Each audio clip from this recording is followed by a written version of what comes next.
This program is brought to you by the following non-paid sponsors: the League of Extraordinary Beings, the Society of Poor Knights of the Multiverse, Battle School, the Deployed from Detroit School of Leadership and Madness, the Society of the Pale Horse, the Curiodrome, and of course, viewers like you.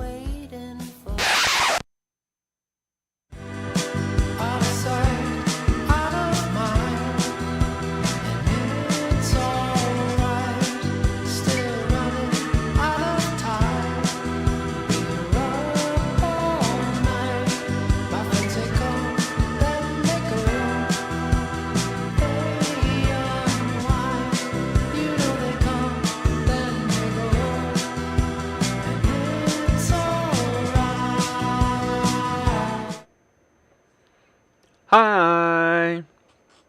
Evening, gang. To all of our 0 current viewers. I know. People ask why, and I say, fuck you. No.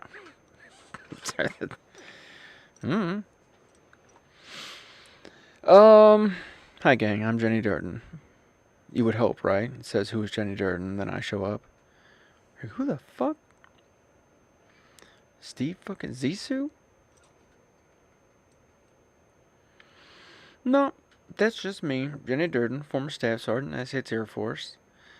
Only reason that's pertinent is because for the past however many episodes, all of them, for this weird thing I'm doing, all of them have been me secretly running you through, an early portion of what we might call junior non-commissioned officer training. I'm helping you become a little sergeant. Just a little. The bulk of this course and what this is meant to do, this ain't gonna make you a sergeant. For damn well sure. This isn't going to cause you to talk like a sergeant. But this will give you the ability to understand what we're talking about. And it'll give you an expanded vocabulary to help you stretch the current limitations of how you think about certain things. And that's not to say, I bet you think about things a certain way. Who the fuck knows? But if all you have is 3 colors for blue, and I got 4 more, you can be more descriptive then. It's pretty neat. You don't have to use them all. You don't have to be one of those, like, actually it's cerulean. Whatever. You don't, okay. But shit like that comes in handy. Especially when it comes to describing things like pain and emotion and experience. Things that can't be readily demonstrated or readily taxonomized. What's some other fun words we can come for? Shit that's hard to talk about. We still have to talk about it. It's just gonna be hard. And that is a lot of what leadership is. There's, of course, our viewers who've been here know what I'm about to say. The definition of leadership. Oh, if you're doing this as a drinking game, don't. But also, purpose, motivation, and direction. Yeah, there is that initial thing. What your job is as a leader. You're there to provide purpose, motivation, and direction for a group of individuals who need it. That's it. That's why. That's why you're there.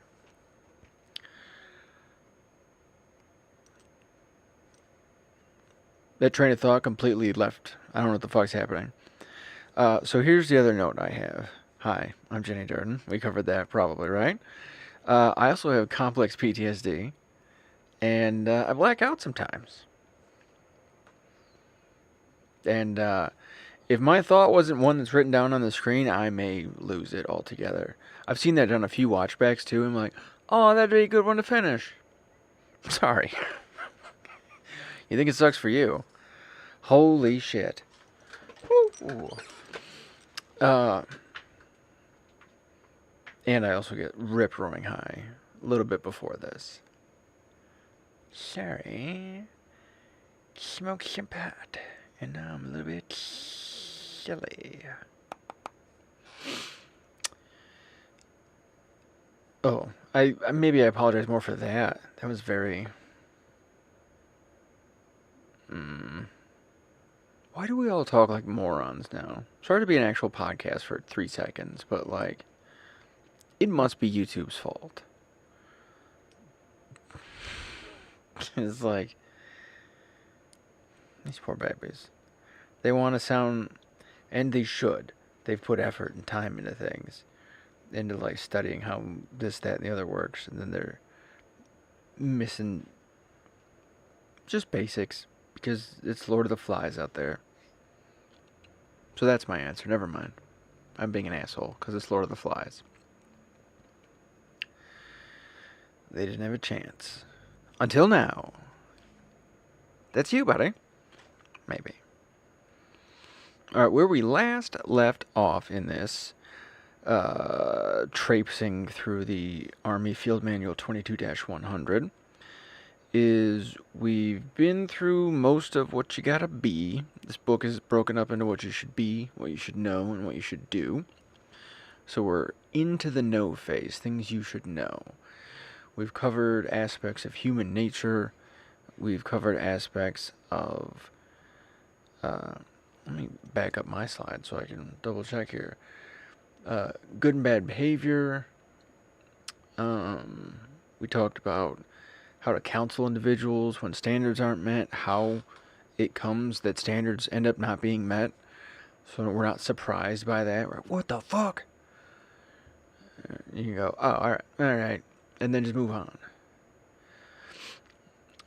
And in this next section, it's going to be kind of wacky because we're starting with the tail end of the last bit. So we've talked about potential for good and bad behavior, knowing human nature. And so the next thing we're talking about is fear. But then after that, there's kind of like a real like mood switch from that into like the difference between technical and tactical knowledge. So the beginning may be a little... but we'll tone it down as we get through. And then I think after that it gets weird again too, because we go into the 9 principles of war. So get your notebooks ready, gang. We'll just jump into it, huh? Sorry for my weed lungs as I wheeze into the fucking microphone like that Crypt Keeper. Holy moly. I can hear that. If you can hear that with any level of fidelity, I apologize. Good Lord. My breath sounds chunky. I promise you, it's just marijuana. Yeah. Ooh. Yeah. Okay, so I'm sure you read the whole slide while I was busy bullshitting, right? Fear is a natural human reaction. You can't call people pussies for being pussies. You can only call people pussies for listening to and being subject to their fears. And we'll get to that in a second here. At birth, human beings are naturally only afraid of falling and loud noises. There's still study out, and I may have missed like 1 or 2 that have been added to this, but basically falling and loud noises are kind of it. Everything else is conditionally learned. They pick it up as they go. This means all other fears are learned outside of loud noises and falling. Think about it, even fear of the dark. Where were you for the first 9 months of your gestation? You know, so you're naturally a thing who comes from darkness into light. So, light would be scarier than dark. Or is it then that being born into light causes darkness to have that new contrast, to give you something to fear? Who the fuck knows, right? But as a baby, you're like, this is fine. As like a fetus, you're not giving a shit. But this is good to know. This is good to know. You have a phobia. You have a fear of this, a fear of that. I have a fear of, let's see, what do I have a fear of these days?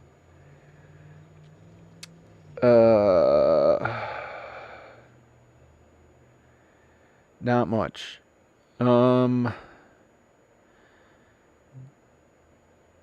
Genuinely. Okay, never mind. Actually, that's kind of, side note, checking in on myself, that's kind of cool. I actually struggle to think of, there are things that might give me cause if they were in my face, where I'd be like, but sitting here?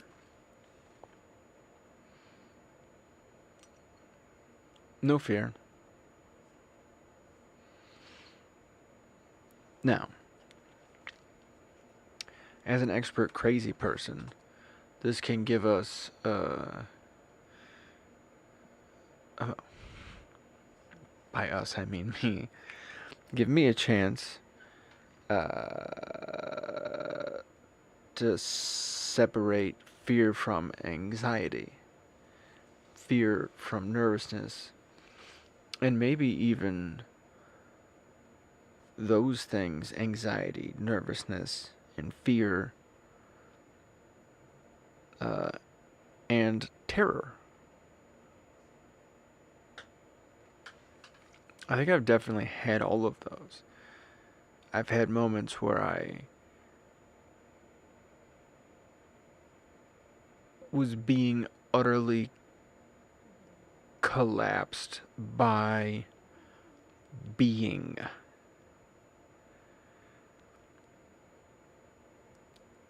And the only thing my body could do was scream and shake and just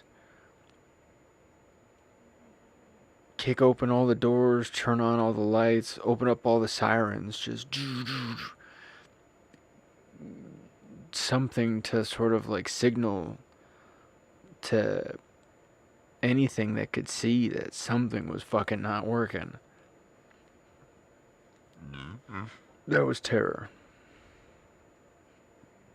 Screamed so long, I coughed up blood because I was just drying up my throat and screaming and scratching it and just. It was strange too, because it felt like dying. I don't know what dying feels like. I've never done it. But there was a certainty that that's what I was feeling.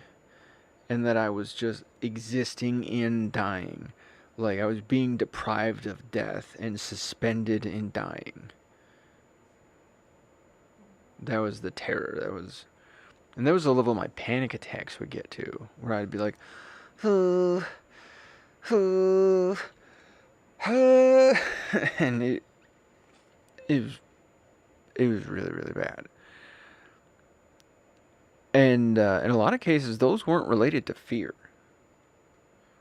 Those weren't related to anxiety and anxiousness, and those are more persistent states where fear is an induced state, a triggered state, something you gotta turn on and off, and it's very quick. And fear is meant to go from meant is a dumb word for it, but it's good enough. Is meant to push you through a thing. It's meant to be like a motivation dump. It's kind of why people like going on fear rides, because it has a lot of like, it's the same as doing a bunch of other kind of drugs. Sorry, Floyd, you're a different kind of drug addict. But yeah, you're basically just shaking that cocktail mixer until you're like, and you reward yourself for surviving some great catastrophe, and your body gets all jazzed, and yeah, it's bananas. But the anxiety is more of a persistent thing about the environment, is like it's an on edge thing, and then where it can crescendo into like the panic and terror is the moment it's leading into fear. I almost wonder if, thinking out loud, some element of anxiety is like aimless fear. Like fear before it's become identified, where we can go, that's the thing I'm afraid of, right fucking there, that thing.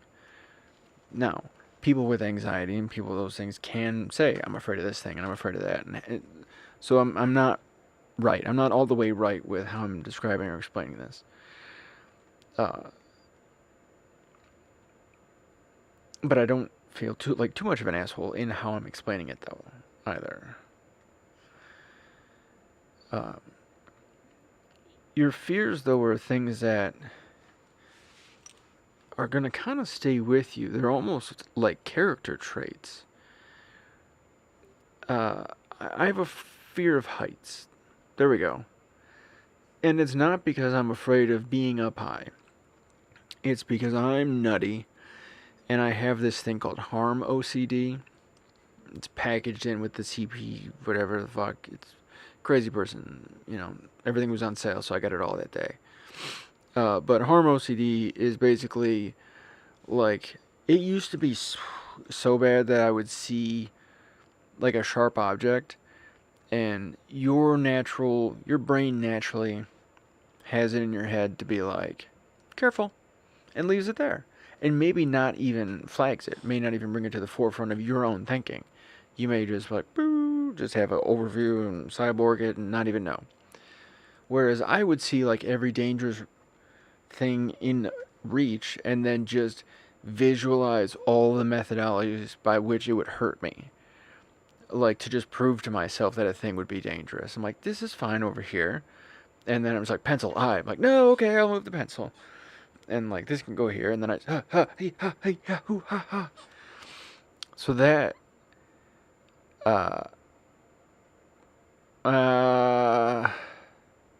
forget where I was going with that, but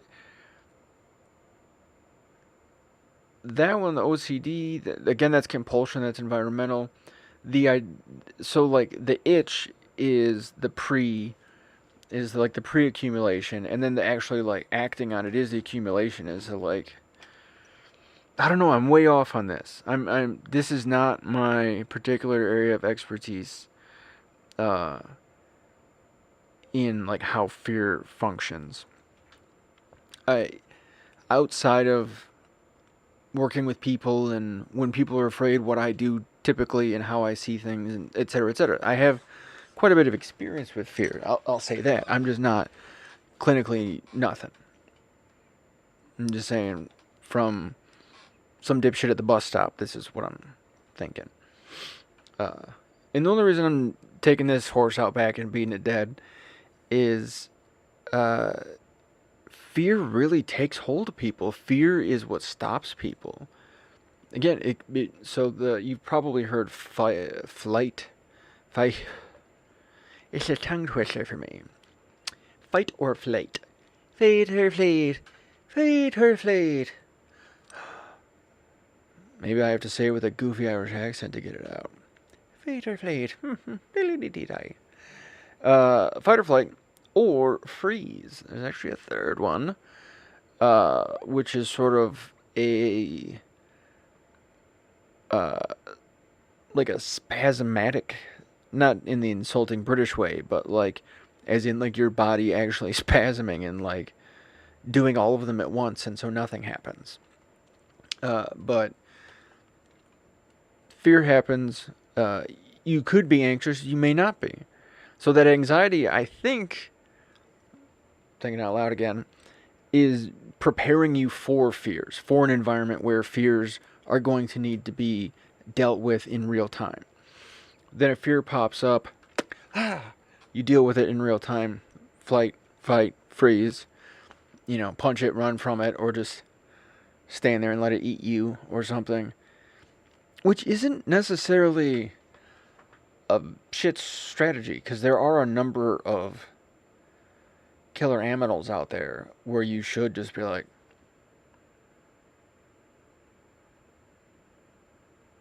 that's when I would get killed, because I can't hold it. I just laugh at it. This is fun. Never mind, I'm sorry. Alright, let me get back to the slides, because otherwise I'll be at this all night, just veering off of points. Fear is a reasonable response. And here we go, I'm sorry. I had one therapist who made an excellent point, and I think anybody who's had PTSD therapy may have heard this. But PTSD is a reasonable response to unreasonable shit happening to you. It wasn't supposed to happen. You're not supposed to deal with it well. None of us are. It's supposed to set an alarm in the whole species where we go, we should address this. What the fuck happened there? Sorry, Floyd, that you're the one suffering as a result, that you're the flare being sent up into the sky, but, like, that's what it is. You know, because if it didn't hurt, then we'd just let it keep going. We do in a lot of cases, because we're lazy fuckwits. Nah, we're just selfish. No, we're complicated. Unfortunately, that's what the answer is. But doesn't mean I'm not wrong. So fear is a reasonable response, but needs to be tempered with perspective and agency. Meaning, is your fear relative? Is your fear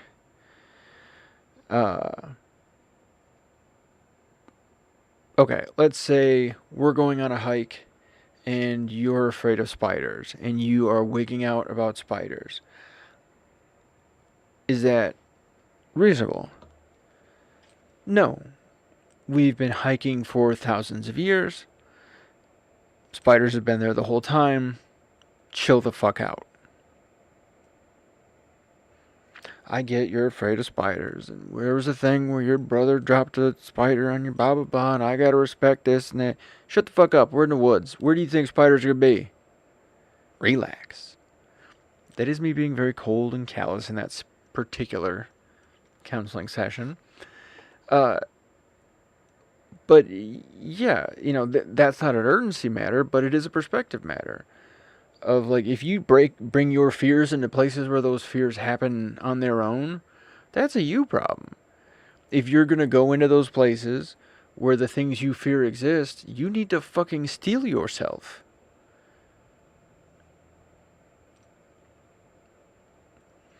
Not to point fingers, but that was something I had a really strange, like a strangely difficult time communicating to, I'll be specific and say, I guess, certain members of law enforcement, where they were like, yeah, but, you know, if we're afraid, what are we going to do? And I'm like, don't be a, what? Don't be a pussy. Stow your fucking fears. Puke later. Piss later. Do your job, asshole. What do you think you're telling 19-year-olds to do in the goddamn desert? And this 30-year-old fucking donut chugger can't handle it? Dude, put your fucking insulin needle in your pocket and get your ass out your goddamn vehicle and get out there. Shake a hand or two. Have a weird conversation. It's gonna be alright, baby. Fuck your fear. Fuck you and your fear. What if I get killed? What if I get killed? Fuck you.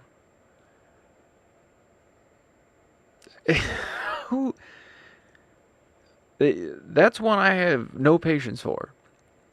And I was a cook, motherfuckers. I got no patience for it. Because I knew a lot of people who weren't.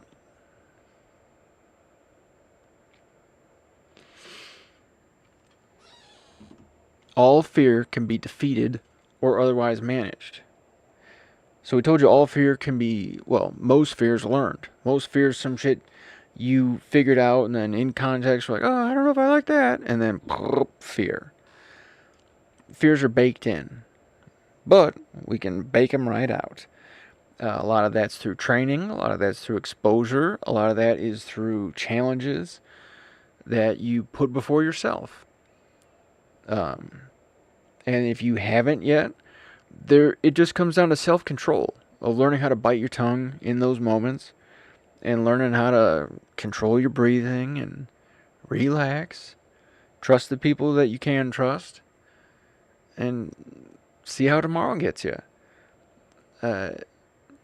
fear is very reasonable. It's there to save your fucking life. It's there to make you an expert planner. All of your fears are you looking at the environment, looking at the future, looking at possible futures from left, right to center and saying, okay, here's what could happen, here's what might not happen. It's you doing the C3PO thing of like, there's an 8.9% chance that da-da-da-da-da. That's the nearest your body has to having it, is your fear. So you can respect your fear. Your fear is your intelligence. But don't let that smart motherfucker stop you from getting things done.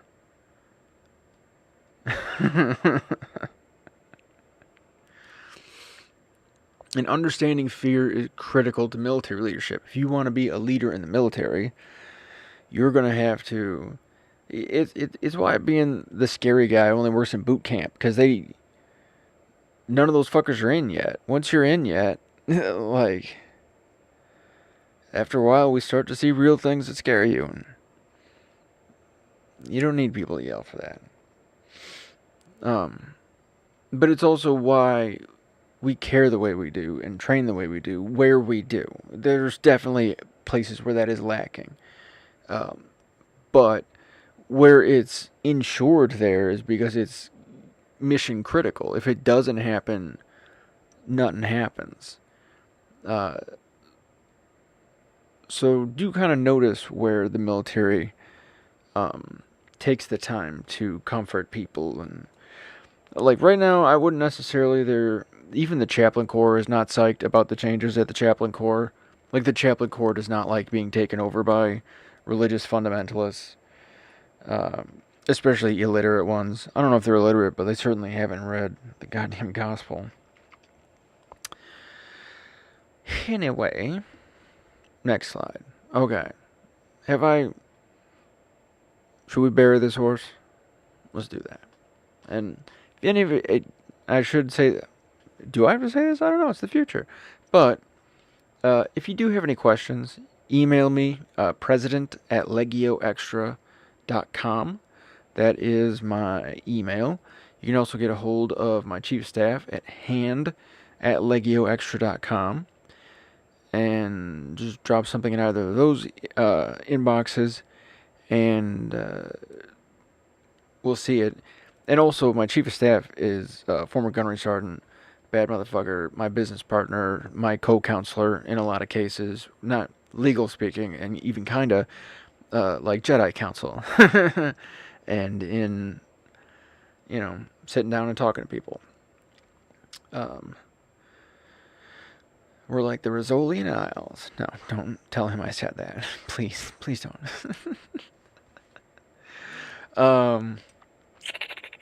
Alright, Sprechen Z. Yeah, so if you have questions or scenarios or, hey, I want to do a thing but this, or I puke, then puke. I piss, then piss. Do it, you'll stop at some point. Or you'll do it in such a way that you won't give a shit anymore. You're like, hang on, I go, Ralph, and then I'm going to get cracking. I know a lot of people in my life who are successful, who part of their success is this crazy thing you see where the things they do to manage the insurmountable stresses they take on. Where, enough people will come up and be like, hey, the world's on fire. And they'll be like, got it. And then, just watch peptic ulcers, like, carve their body. Or you will see people kill themselves with love as they give away every last piece of themselves.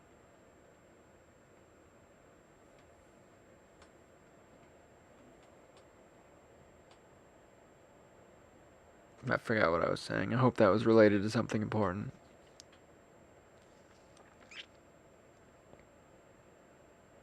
Yeah. Fear's out there. Fear's with you. But just say, thank you, Fear. Appreciate the input. Next staff officer, please. Have the next little voice in your head come up and tell you shit. Thank you, Fear. Sit the fuck down. Alright. Where's Hope at? No hope. All right. Ooh. What do we got for humor? Just dig. All right. Know your job. See, we're chilling down again. We're getting kind of mellow. Technical and tactical proficiency. Technical knowledge is the knowledge obtained through learning and studying. Technical shit. Technically speaking. Technical school, etc. It is systematic understanding. Tactical knowledge is knowledge of implementing technical skill. A tactile, meaning your fingies, and if you don't have fingers, however the fuck you manipulate the environment, skill.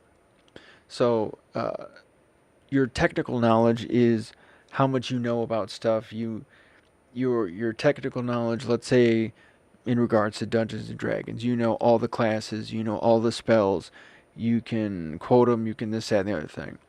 But then when it comes down to tactical knowledge, you get wiped every time. So your tactical knowledge is definitely under your technical knowledge in that case. If you don't know how to apply all that cool shit you know, then your tactical knowledge is down. And that's not permanently problematic. That is something that you can fix through practice. You can get yourself in that direction the same way you did with building up your technical knowledge. A lot of nerds, as a nerd, we're sort of mystified by how one would gain tactical knowledge. And in that same hand, I think a lot of sort of more manually driven people are confused by nerds, and it's through the same shit. It's just perseverance at shit you like to do. It's just that the technical skills come out of one set of things, and the tactical skills come out of another. And nerds like sitting around hearing stories and reading things and looking at pictures and yeah. Technical knowledge. And the other folks like go run, jump, climb trees, push people, spit on things, see what that tastes like. Tactical. You need to marry the two. You could, but you want both. You want to be reading, you want to be out there, and you want to be running, jumping, climbing trees. Getting both of these is what's going to make you an effective leader. And it's...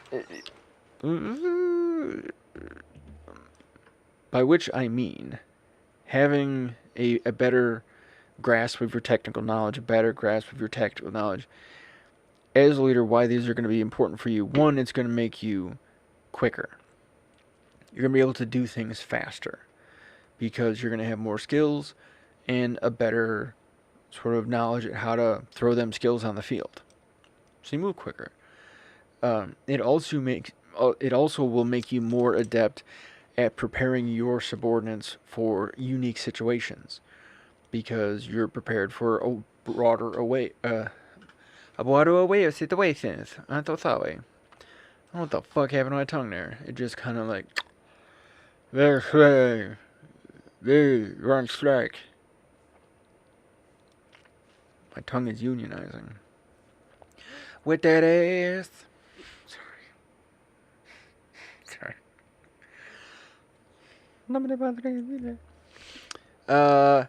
Sprechen 9 Principles of War. So the point of this, for you, is more of a like, oh neat. You're not going to utilize this to execute a war, I hope. If you do, neat. Write in the comments.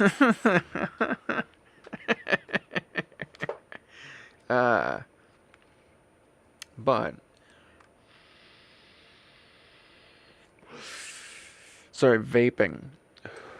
As if you couldn't tell by my wheezing in the microphone. 9 Principles of War. These aren't like Sing Su kind of principles. This isn't... Principles is kind of a silly word. The Army is awesome. I think these are 9 points. Like, if principle you mean by...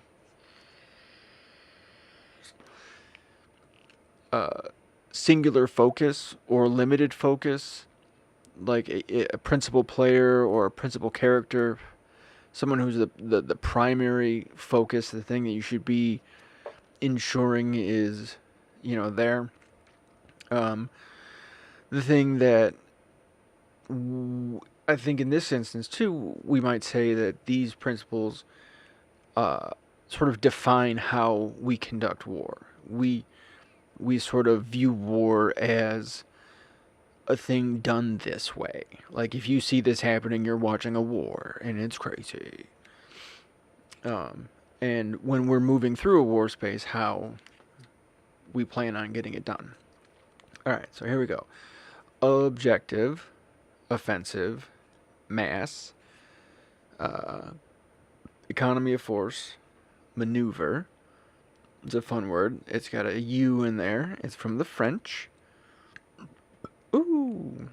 Unity of command, security, surprise, and simplicity.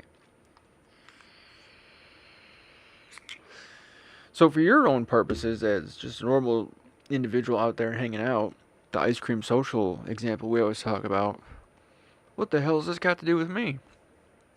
You're probably bright enough that you're already kind of seeing. So if you're putting together your plan for, let's say, your ice cream social objective, direct every operation toward a clearly definable, decisive, and attainable objective. I want to provide ice cream for sale at this event for this many days. The goal is to raise this much money in da-da-da-da-da-da. Be that precise. Offensive. Seize, retain, and exploit the initiative. So, I got a hold of the vendors, I got a hold of the marketing people, I got a hold of the bookers, I got a hold of everybody I had to get a hold of. I got the information, I'm booked, I'm in, we're good to go, we're on the schedule. Mass. Concentrate power at a time, at a decisive place and time. Okay. We're getting ready. So the night before, I'm going to gather all my supplies. I'm going to make sure I got all my ice cream, make sure I have all my equipment. If I'm bringing a freezer, I'm plugging it in a couple times to make sure that works. If I'm bringing a generator, I'm checking that, backing it up all the way through. Everything's ready for the morning. In the morning, my team meets up. We get coffee, have a good time. We meet up and we're gone. Economy of force. Allocate minimum essential power to secondary efforts. So it's just doing the ice cream social stuff, and we got to run some money down to the bank for something. I still kind of need most of my folks here, and it's just a quick thing. I'm going to send Larry and Scary. Head down, do that for us, and then the rest of us are going to hang back here and keep this going. Okay. Maneuver. Place the opponent in a position of disadvantage through the flexible application of power. Power we briefly played with a description as the ability to cause something to happen. And so maneuver in your ice cream social instance, place the opponent in a position of disadvantage. Well, this is where we could start getting spooky on, well, who's your opponent? Well, then let's say who might be the opponent to your goal. What would cause your goal not to happen? If your objective is, I want to sell ice cream, I want this, that, and the other thing. So you're maneuvering then not against an opponent person, but an opponent state.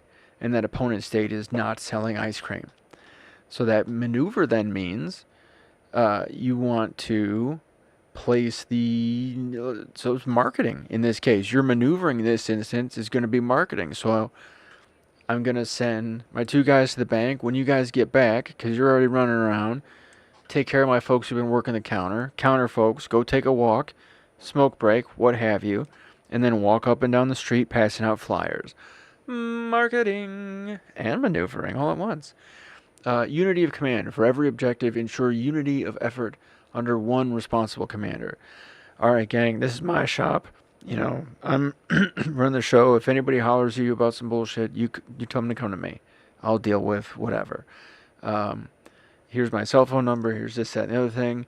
If you need anything, you call me. I got it. If you can't get a hold of me, Terry's running the east side, Jerry's running the west side, and Sarah's got the middle here. So, break. Security. Never permit the opponent to acquire an unexpected advantage. Ooh. In this one, you can have genuine ass security of like, all right, let's get some lock boxes. When we're sending Scary Larry and Terry down to the bank, To drop off money? Do they have like one of those zipped locked deposit bags? Are they just waving cash in the air? Like, what's that procedure like? Is there a better procedure than that? Is there, can we look into that? Um,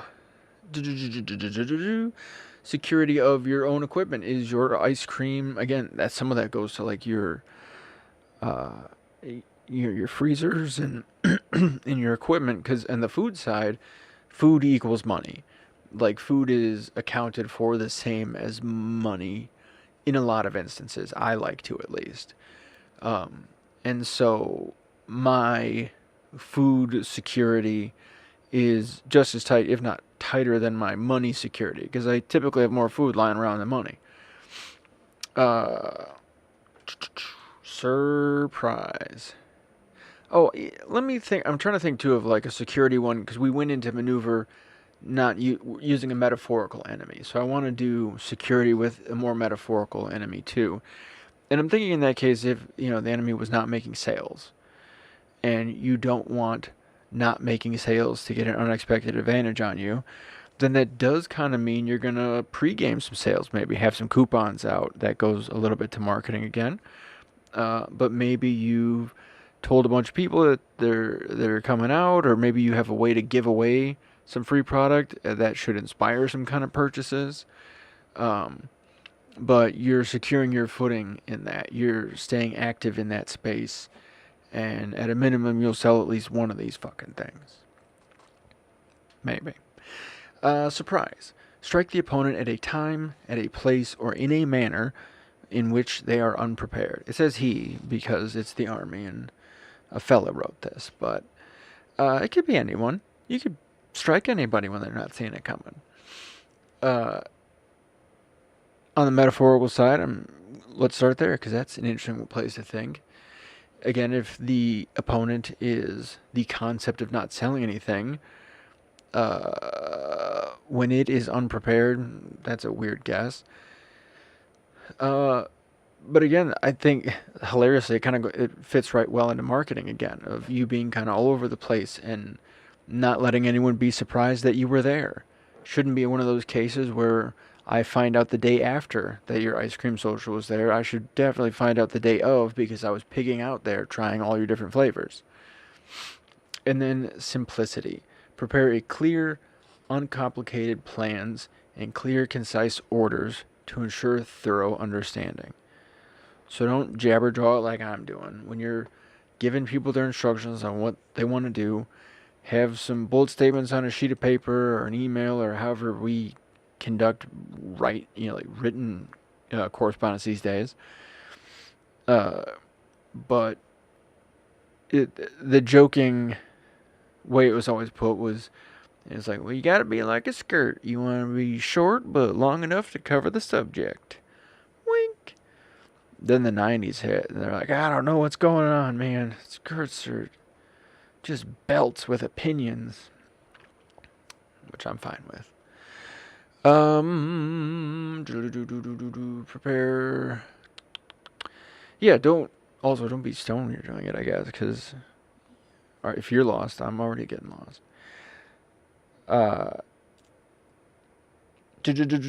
Sorry. I apologize. On simplicity, there is a great deal of irony to me completely stammering on the point of, like, you should be very clear when you talk to people. Okay. But, don't, in that, I made the joke of probably last time or the time before about, you can say, go take care of that guy. And then you could walk into a room with a lot of different things happening. Of like, oh, they're giving them sandwiches. He's like, here, I'll take care of them.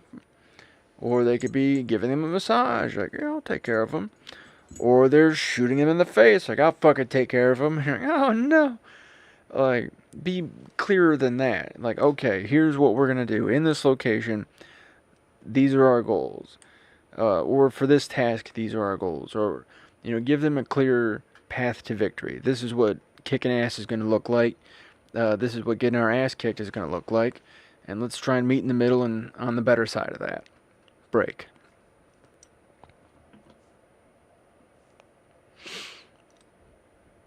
15 minutes, gang. I'm surprised at how much time I didn't spend on fear, which is good, because it's one slide. That'd be fucking ridiculous. With this 9 Principles of War, it's more, hey, isn't that neat, than what you're going to utilize in your day-to-day life. It's cool if you wrote it down and you found it, like, convenient. You're like, oh, I can, yeah. If it is a tool that you can utilize for framing some of your planning, or definitely go for it. But, you know, 1, I ain't testing you. And 2, this is very inside baseball. In a game I hope to fuck you never have to play. But it's an interesting for instance. Okay. Oh, yeah, we basically just did this then. Applying it to civilian stuff. I should really read ahead. Objective, offensive, mass, economy of force, maneuver, unity, command, security, surprise. So, do one in your own. Think about it. Employee picnics, wedding days, someone's failing a test, staff is out of uniform standards, create your own scenario, etc. You could probably come up with a lot of different fun ones for this. Just as a fun exercise. If you're the kind of person that finds that fun, I am, so I ain't judging. But as I said it out loud, I'm like, it might not be all the way fun for some people. I'm like, let's come up with... Okay. Know your unit. Super goddamn important. Not just like, I'm over at Selfridge. Like, no. Know the people in your unit. Understand your primary weapon system is the human being. The human being will then operate all of your secondary weapon systems. So that means you can't get a goddamn thing done unless you understand how to run a human being the same way you know how to run a rifle. Because if you want to get more than one rifle going, you got to get a person to do it. Right? Kind of neat. So you want to understand a person and understand a group of people like you would understand any other tool that you're planning on utilizing. And that's the code language to that. But you're also participating in relationship building. You're becoming part of a team. You're about to sweat and bleed with these creatures and become this new unified thing, at least in this moment. Give them that fucking respect of figuring out who these people are. A unit is a measure of force to be leveraged to accomplish the mission. So a unit is a platoon, it's a squadron, it's a flight, it's a squad, it's whoever you're kind of working with to get the job you do all the time done. Your unit could be your shop at, like, you know, I work Panera Bread day shift. And maybe that's your team. And, like, you know, the night shift folks, and, like, yeah, they're basically your unit too, but, you know, they're maybe their own kind of team or something. But then the other guys, like, I don't know. I don't know the folks down at the other one. So, yeah, you can kind of see unit there in that language.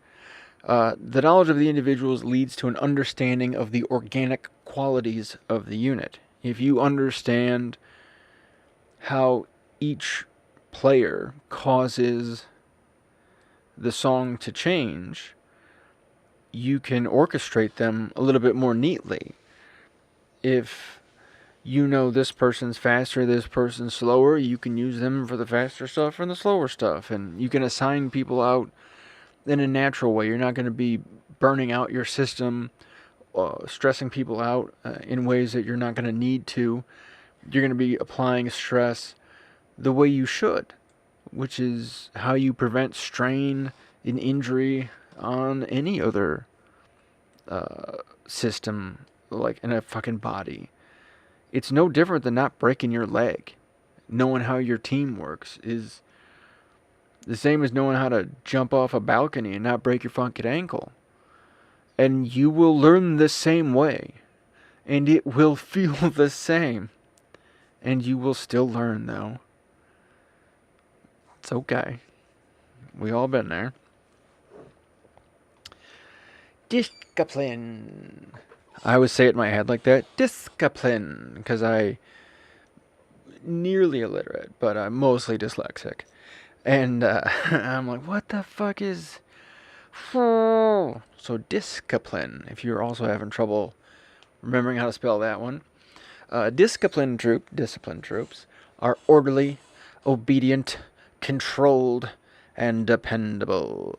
Dependable is like the only fun word in that line, right? Dependable, you're like, "Yeah, that's my buddy Jim, they're dependable."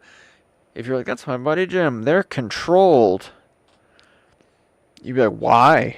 You wouldn't be like, "Cool." You'd be like, "Why is Jim controlled? What the fuck is that about?" Jim's obedient. Oh, Jim sucks. Jim is orderly. Jim's not fun.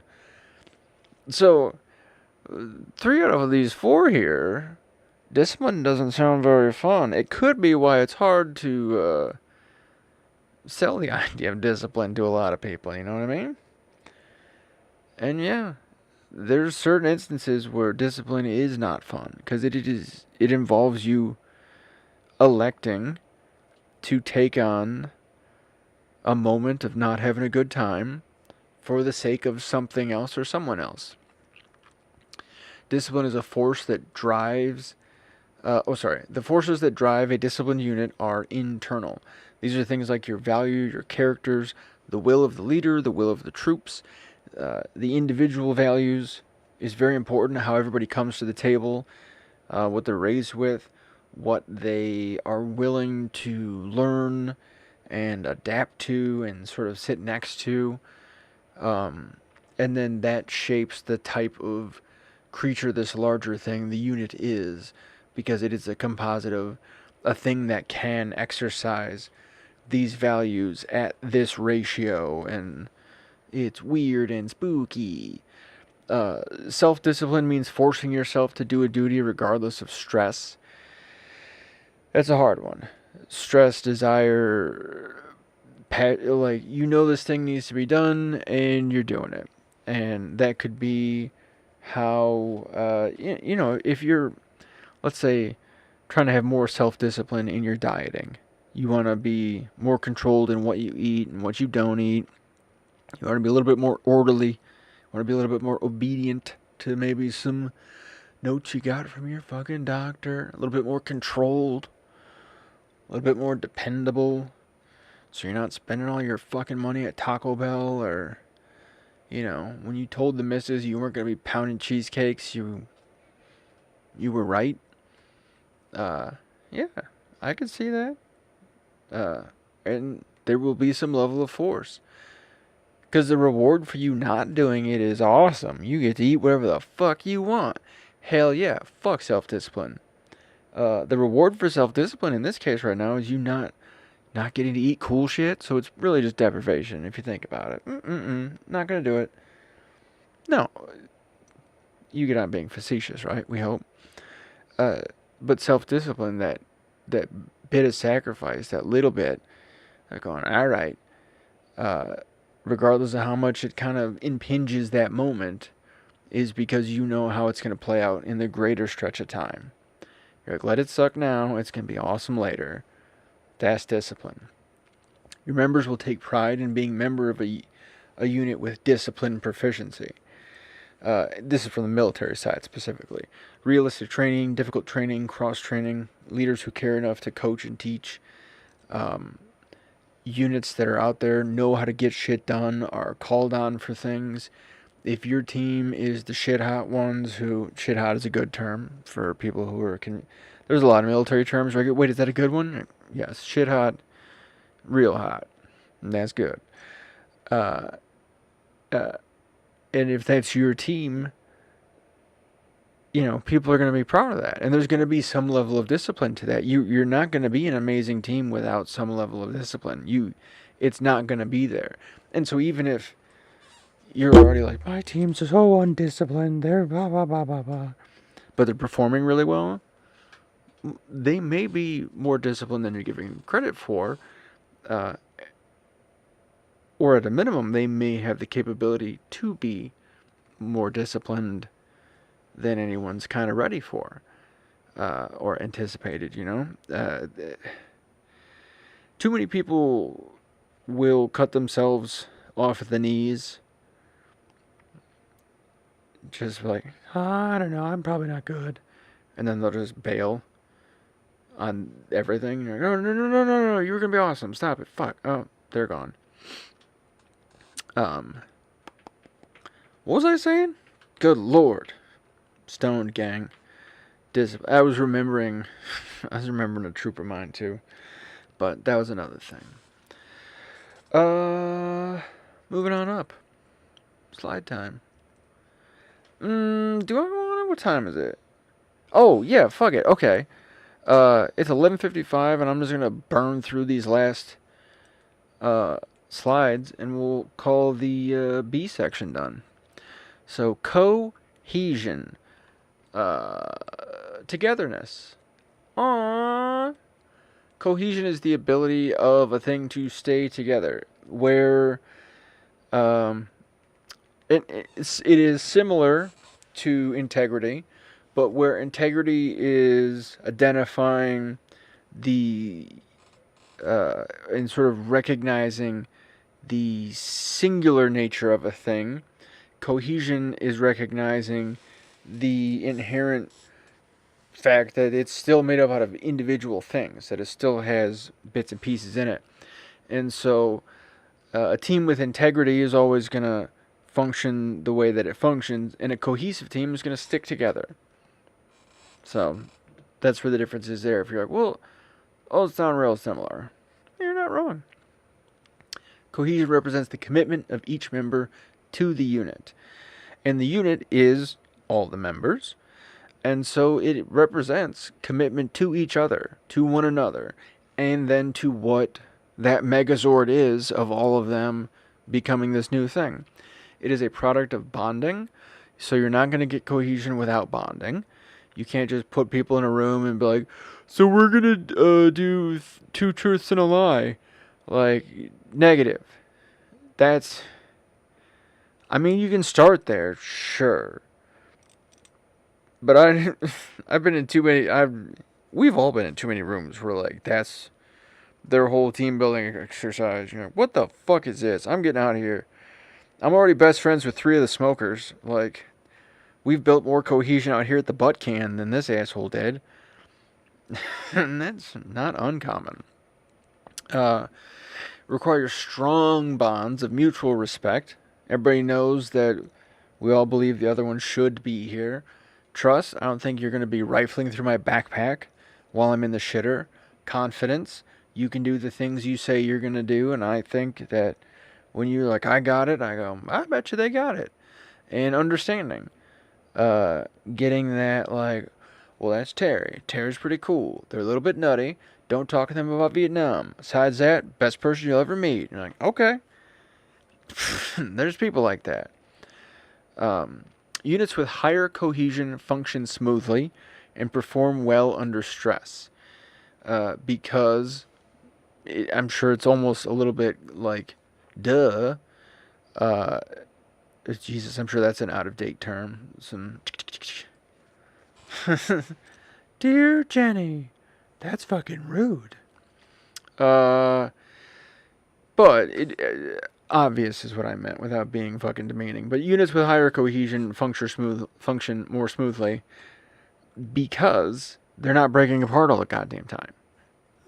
They can pay attention to just working. They don't have to pay attention to holding themselves together and not fighting and not turning into a reality show every 10 minutes. Reality shows have kind of fucked up a lot of team building dynamics because you'll have people who come to work and then think like, well, I'm going to be the so-and-so. And you're like, that's not a thing. You don't get to pick which fucking Flavor of Love character you're going to be. Not at Starbucks. We're not doing that. But also in all this, caring is essential. You must love. And not romantic love. And not that you can't. But I'm not saying like we should be making out and shit. No, I'm saying love this person. With joyous love. With joyous brotherly and sisterly love. With the love you might have for seeing a thing happen that you enjoy seeing happen.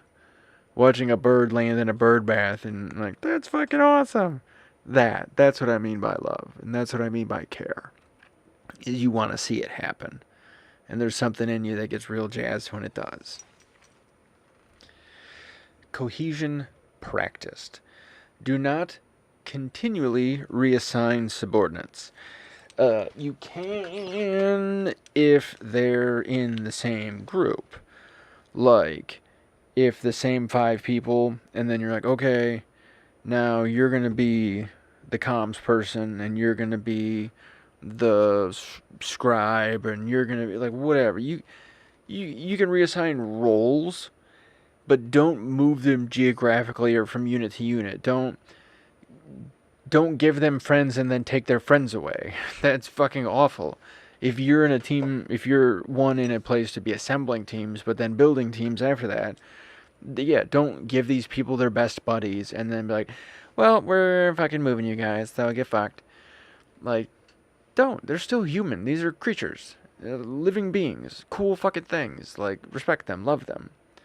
But also, giving them an opportunity to build these family dynamics and build these like almost cultural elements will give them much more stability in the field. They'll be able to take care of themselves better away from your supervision. So like at a strategic level, cohesive teams are critical on my end. I want, and you can't demand cohesive teams because that's not how that happens, but you can make it a clear fucking goal that these teams, you know, that our leaders be working to have cohesive teams. Because I want to know that they have each other's back. If I'm sending you out there with another person, man, if anything happens, we're not doing that. And so, like, cohesive teams, you liking each other helps me sleep at night. It helps get the job done. It helps save fucking lives. So to get cohesion done, moving on to the next bullet, put your troops through tough and realistic training. You can also be kind of crazy in your training. Sort of heightening elements of things that they'll actually encounter and putting it in situations where they may not, or adding certain sort of like spectacular, like, oh, there's zombies now. You can do shit like that. As long as like that's the one inject. As long as it's not like, okay, we're doing zombies, then werewolves, then Frankensteins, then Draculas. Like, nah, alright, let's reel this one in. What the fuck is the point of the training exercise? What are we trying to get done here? You know, if we're trying to teach them how to clear a building or make a sandwich, like, we can be kind of fun, but let's not push it. Resolve interpersonal conflicts. Any kind of fighting happening, fix it. And sometimes it's more than like, alright, I'll shake hands. Yeah, sometimes that works, but that's more ceremonial than anything else. That just gets it so you can get the work done for the rest of that shift. It may be even just that period. Like, that may not clear you through the whole day. Like, that may just clear you to the next cigarette break. Like, nah, interpersonal beefs, all that kind of shit, deal with it. Deal with it like adults, too. He fucked my girl. Well, date people you can respect. Like, like, I don't know what to tell you, dude. Like, be honest, be shitty in those kind of situations, because they're already mad at one another. If you're shittier, they can team up against you and become friends again. I know. Are some of you having eyebrow moments? Sorry. Yeah. It's okay. Let them hate you if it'll make them love each other. Make meetings and training interesting and realistic. Avoid monotony. Can't be boring. It's going to be boring at times. There's going to be boring shit. It's going to pop off. But know that going into it and do your best to address that. And your people will appreciate that at least. Even if they, you're not Epcot Center the whole way through, but hey, it wasn't, us sitting in front of a PowerPoint slide like this shit. My hope is, at least with this one, it's a little bit different because Sergeant Jenny's fucking stoned out of her gourd. Haven't had that one in a minute.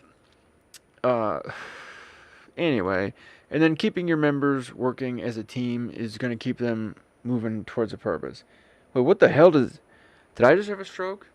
Did you have a stroke when I was reading that? And then it just anyway, what does that say? Keep members working as a team toward a common purpose. Yeah. Oh, hey, Stevie. Outstanding. Sleep tight, mister. Yes. Keep members working as a team towards a common purpose. That is cohesion.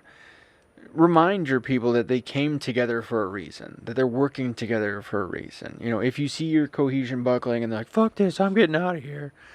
That's when you have that locker room speech of like, you know, we all signed up to ba-ba-ba, da-da-da, and whatever the words are for that. You fill in the blanks, boss. But remind them, they assembled for a purpose. These are the fucking Avengers. What are they there to avenge? You know, and if it's, we're here to make the best goddamn Rice Krispie treats the Detroit metro area has ever had. And that's what we do every day. We wake up in blood, sweat, and tears. We make the best Rice Krispie. We make strawberry. We make Oreo. We make chocolate. We make a kind that's so secret the Chinese want to fucking steal it. Like, what? That's a. I'm gonna work at your Rice Krispie factory. That sounds like a cool place, man. Sounds a minimum you got some passion for it. Let's see. I think that's the end of because we're on the summary here. So what have we covered thus far? We covered the 4 factors of leadership in the leader-led situation, communication, you, the people you're leading, what's going on, how you can communicate it in that situation. You know, there's a fire, let me send an email. Nope, that's the wrong one. I got a month and a half, I should go scream at this person. Nope, that's also the wrong one. Leader-led situation, communication. Knowing yourself, your personality and your performance, the things you can pull off, your strengths and weaknesses, what you can get done, what you can't, your knowledge, your skills and attitudes, what makes you pissy, what makes you happy, what makes you a happy camper, are you shitty when you get hungry, stuff like that, basic knowledge. Know human nature, potential for good and bad behavior. Each of us is a human being, pattern type A1, capable of all the same shit from A-bombs to macrame plant holders and you name it. All the things in between. Understand the effect of fear. What it's like to be afraid. What it's like to have fear dictate your thoughts. And the idea that you can certainly be free of having fear dictate your thoughts. But I don't know that you will ever be free of fear. And I don't know that you should be. Not that you should be afraid all the time. That would be fucking awful. But, like I said earlier, your fear is your intelligence shining through. Your fear is you noticing that there's cracks in the sky. We can use that. Just don't let it overwhelm you. Know your job. Plan and communicate effectively. Did I talk about that? Sure. Oh, yeah, I think I did. Supervise, teach, coach, and counsel. We covered that before. Display tactical competence. Yup. Develop subordinates. We've talked about that a bunch. Making good decisions. Of course. Use available systems. Probably. Maybe. I don't know. Use them. By which, in that I meant, on the military side, you have education and training officers and all that kind of stuff. See if you have that at access at your workplace.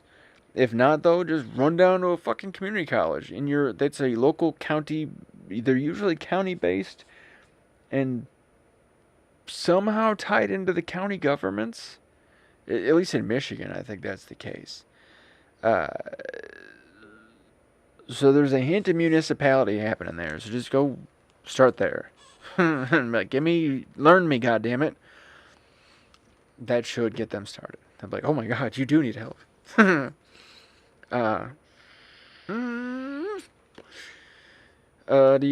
good decisions. Yeah, available systems. And know your unit, your capabilities, limitations, so on, so forth. I just banged the hell out of that microphone. I can't imagine that sounded like I know what I'm doing. Well, gang, that was the Jenny Durden hour. Right? Weird-ish, if you're not used to it. Hypothetically a unique program. I don't think this class has been taught by somebody on weed since the Vietnam War. Some dude in Saigon, like,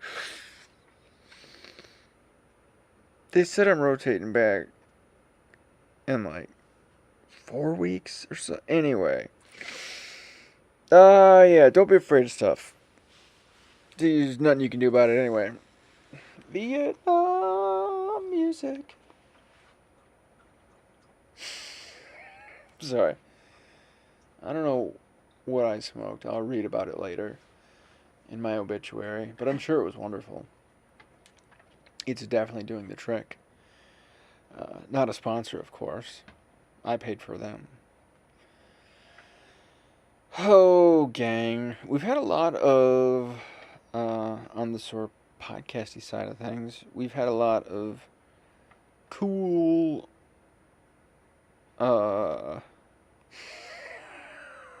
just becoming my father in that moment.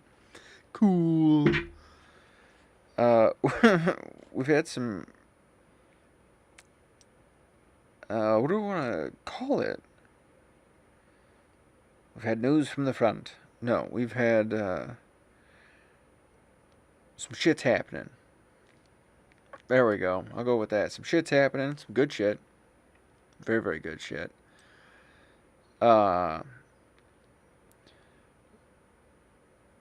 We're gonna be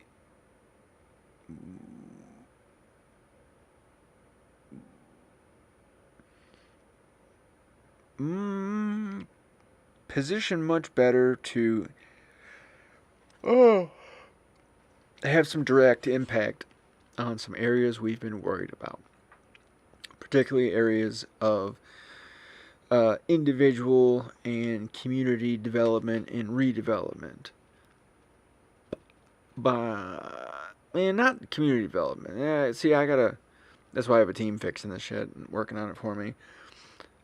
I mean support. Coming from the military side of things, speaking out of a military vocabulary, I mean mission support. I mean logistics, supply, education, finance, chaplains, you fucking name it.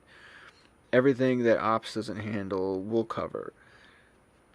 My reason being is I noticed out here on the civilian side that a lot of entrepreneurial things fail because of the concentration of effort and where things get put, and all of a sudden you've got one person doing the job of 20. And okay, well, that's why things fail. And there's this expectation that, like, oh, well, you just fucking put up with it. And that expectation is not there because it's realistic. That expectation is there because no one wants to deal with it. And we're gonna. That's the goal with the League of Extraordinary Beings. It's a fun name. It's a little silly. It's meant to be. The organization itself is very serious. And we're going to be involved in some very serious things, where people are going to be making some very serious changes and very serious decisions. And in that, I want it clear that we're not the thing that needs to be taken serious. Like, it's okay if we get killed off in this process. You know, Moses don't need to make it to the promised land as long as the promised land gets made to. And that's our hope with the League. Not that the League exists forever, but that we can start getting this individual level of, you know, mission support out there at the community level. Like chow halls and, you know, there's so many things we've done in the military for one another and for people abroad and, you know, people in war zones that we could. I've been in New Orleans and seen the homeless situation. I mean, like, a mission support group could fix this. Like, not just address it, but, like, hook these motherfuckers up. Like, build a legit-ass tent city for them in a place that would be hurricane-proof. And, like, we have the technology, we just don't have the willpower. Because we're like, ooh, hobos. It's fucking gross. There is a grossness to our country because of how much, like, we, how we've placed money and value and wealth and this, that, and the other thing. We've also put this idea that there's some sort of moral deficit.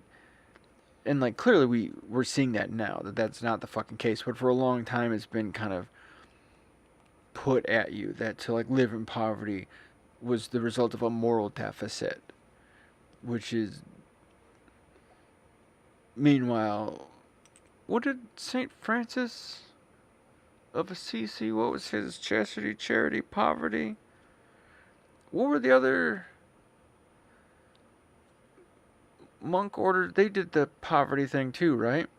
And then Jesus taught poverty, and then... Okay, I'm just saying. So it doesn't sound like it's a moral problem. It sounds like you just don't want to feed people because you're all hoity-fucking-toity or whatever. Not you. I shouldn't... I'm sorry. But I'm sure you get what I'm saying at least. Or you're like, yeah, what the fuck's that about? Yeah, a lot of people want to do good things, and so we want to give them the capability of, like, a brigade level planning staff to get the shit done. I want to see it. Whatever it is. You want to make a competitor to the Build-A-Bear factory that only does frogs. Show me. Let's see a plan. That's kind of what I want to set up. There's a lot of avenues out there for people to do, the things that are being done. But to try something new feels impossible for people. And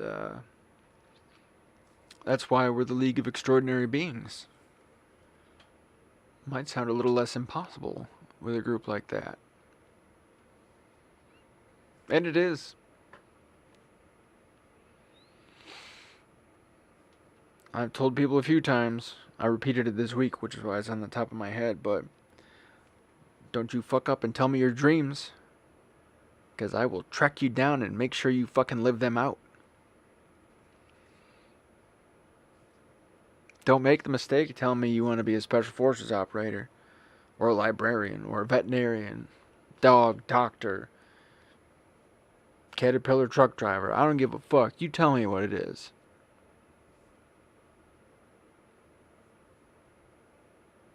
We're going to get you there. Because why not? We can talk about fear and terror again. The end of all endings. We might as well try that, huh?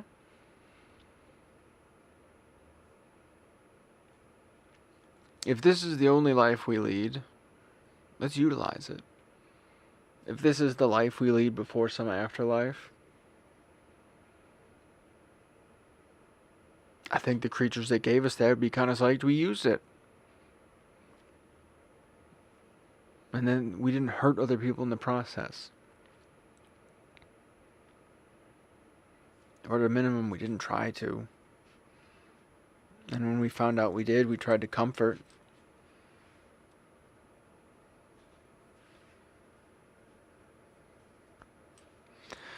I don't know, gang. It's midnight. I love you.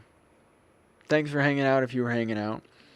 I joke that there's not a lot of views, but I also don't do much publicity. There's literally a handful of people who will find out that I'm doing this. So that's my end a little bit. It's more my fault. So my goal is, like, I'm not freaking out when I'm like, oh, 9 views or like that. Cool. If you do find advantage in this and you want to pass it on to somebody, go for it. That's not going to bum me out. If you want to do the like and subscribe and the clinging and bells, and sure, cool. You want to do the whole YouTube experience, go for it. I'm okay. I don't need money from this. I don't need money. I'm alright. I don't need much. I'd like some chocolate, but I don't need anything. Sleep good. Or have a good day. I don't know what time you're watching this.